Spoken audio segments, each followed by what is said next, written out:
Halo sahabat Fometik, baru aja gua nyampe dari kantor dan baru sempat bikin video ini. Jadi tadi siang gua membaca sebuah berita bahwa federasi akhirnya mengambil keputusan terkait dengan statusnya Patrick Kluivert, yaitu memberhentikan Patrick Kluivert sebagai pelatih tim nasional Indonesia. Dan dengan kejadian ini, akhirnya pertanyaan yang selama ini ada di kepala gua terjawab.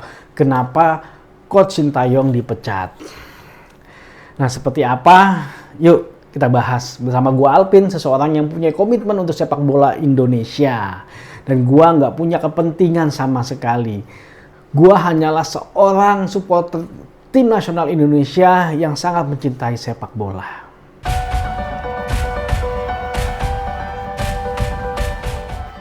Oke, yang pertama gua mau ngebahas tentang tadi yang gue bilang bahwa akhirnya pertanyaan yang gue punya selama ini, kenapa Coach Sintayong dipecat, terjawab. Ya menurut gue ini adalah bentuk statement gitu. Ketika Patrick Kluivert diberhentikan ketika dia gagal ke Piala Dunia 2026, itu adalah sebuah statement bahwa memang dulu Coach Sintayong itu dipecat bukan karena apa-apa, tapi karena memang keputusan yang harus diambil oleh ketua federasi untuk mencoba mendapatkan mukjizat. Mencoba untuk memberikan probability yang lebih baik lagi untuk bisa meloloskan tim nasional Indonesia ke Piala Dunia. Walaupun ternyata itu salah total, zong. Ya, tapi dengan dipecatnya Patrick Kluivert yang menandakan bahwa memang ini loh, gua mencat Patrick Kluivert karena memang dulu gue pengennya dia lolos Piala Dunia 2026 gitu. Bukan narasi yang kemarin berkembang sampai 2028, sampai 2030. Bayangkan, bukan cuma satu orang yang dipecat, seluruh tim kepelatihannya dipecat. Ya walaupun bahasanya adalah terjadi kerjasama, terjadi kesepakatan bersama di antara kedua belah pihak. Tapi intinya memang dia dipecat gitu loh, karena memang udah nggak sejalan gitu. Oke, itu akhirnya jawaban yang selama ini gue tunggu-tunggu sebenarnya. Karena ya memang kita akan tahu itu jawaban ketika ronde 4 berakhir. Di luar dari sebuah wacana yang banyak banget yang menurut gue tidak bisa dipertanggungjawabkan, ini adalah yang paling logis bahwa memang Ketua Umum PSSI memberhentikan Coach Sintayong karena memang Coach Sintayong sendiri bilang nggak ada apa-apa, gitu, nggak ada apa-apa. Cuma memang ini adalah sebuah gambling, sebuah action yang dilakukan untuk menaikkan probabilitas dari Ketua Federasi kita adalah Erick Thohir. Oke, sekarang lupain. Nah, yang kedua yang mau gue bahas adalah siapa sih kira-kira pelatih penggantinya tim nasional Indonesia? Nah ini menarik nih, dari kemarin gue nggak pernah mau bahas terkait dengan siapa pelatihnya. Gue hanya meneriakan bahwa Patrick Kluivert out, itu jelas, itu udah harga mati bagi gue. Harus out, dan itu sudah kejadian sekarang. Nah yang kedua, siapa kira-kira penggantinya? Gue juga nggak pernah bilang bahwa harus Sintayong yang akan kembali. Karena bagi gue sudah clear gitu, kenapa Sintayong kemarin dipecat, ya karena memang Ketua Federasi ingin menaikkan probabilitas untuk masuk ke Piala Dunia.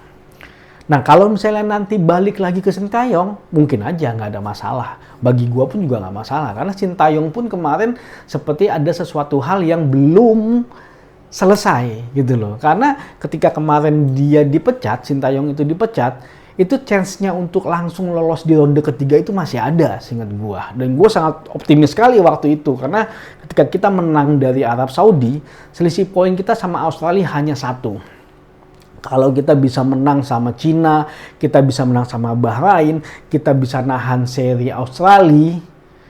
Dan ada satu poin lagi sebenarnya, Australia kalah dari Jepang, mungkin kita bisa peringkat 2 dengan mengambil pertandingan akhir dengan seri melawan Jepang. Makanya gue kemarin ngotot banget, gue mau ke Jepang di pertandingan akhir ketika Indonesia melawan Jepang.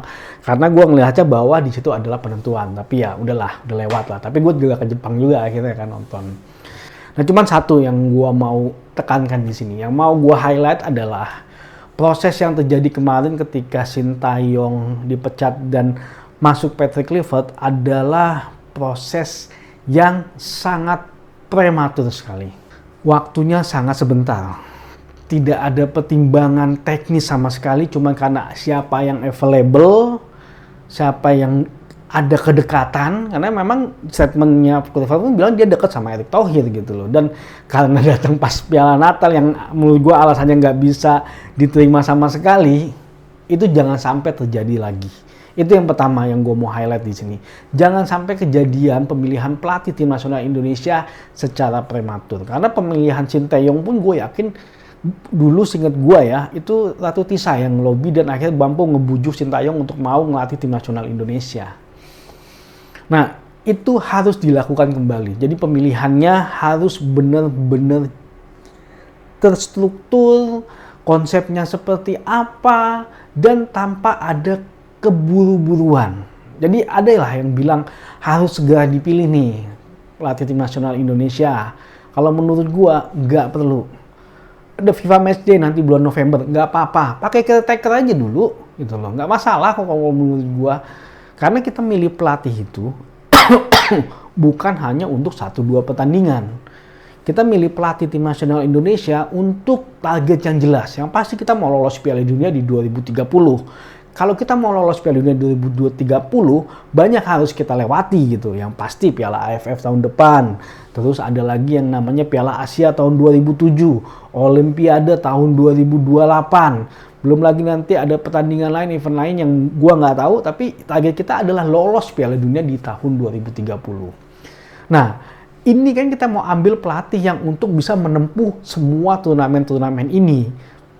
Kalau ada FIFA Matchday di bulan November, nggak apa-apa, caretaker dulu gitu loh. Yang penting pemilihan pelatih yang dilakukan sekarang benar-benar dilakukan dengan sangat baik.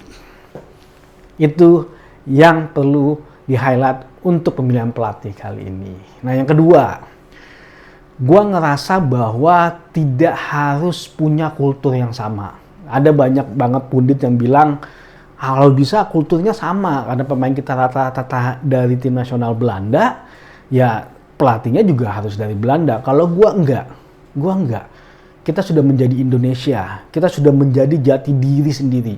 Kalau kalian lihat, kalau kalian perhatikan, pemain diaspora kita itu sudah sangat blend in dengan pemain lokal kita, pemain yang berkembang di Indonesia. Dan mereka pun juga sudah menjadi seorang Indonesia yang punya etika, yang juga punya kejiwaan, dan itu nggak perlu kalau menurut gue seorang pelatih dari tim nasional Indonesia harus punya kultur yang sama.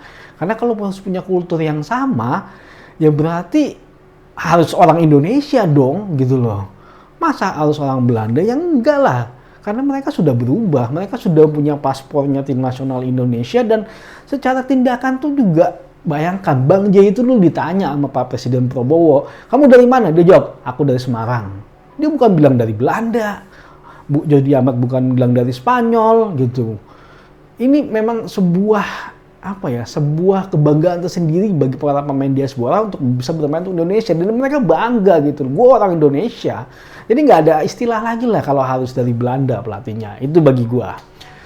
Nah, yang ketiga, gue pengen melihat yang namanya peran dari direktur teknik gitu loh. Karena peran direktur teknik ini harus bukan cuma sebagai pajangan gitu loh, bukan sebagai pajangan. Direktur teknik inilah yang akhirnya memang menentukan dan memberikan rekomendasi kepada PSSI siapa kira-kira pelatih yang tepat untuk menangani tim nasional Indonesia yang nanti bisa sesuai dengan filosofi dari tim nasional Indonesia.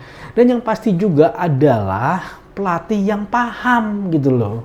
Gue yakin direktur teknik kita tuh harusnya punya kemampuan yang tinggi terkait dengan technical kalau menurut gue. Dia harus bisa melihat pelatih mana yang mampu membaca dan mengetahui dan paham terkait dengan pemain-pemain Indonesia. Kita butuhnya buat sampai 2030. Kita bukan cuma hanya butuh untuk sampai FIFA Matchday di bulan November nanti. Mau itu 2 bulan lagi kepilih, mau itu 3 bulan lagi kepilih, nggak masalah kalau menurut gua. Karena kita masih panjang. Seperti kita kemarin milih yang namanya direktur teknik. Lama itu kosong. Bahkan sempat ada yang namanya pejabat sementara, Pak Indra Safri.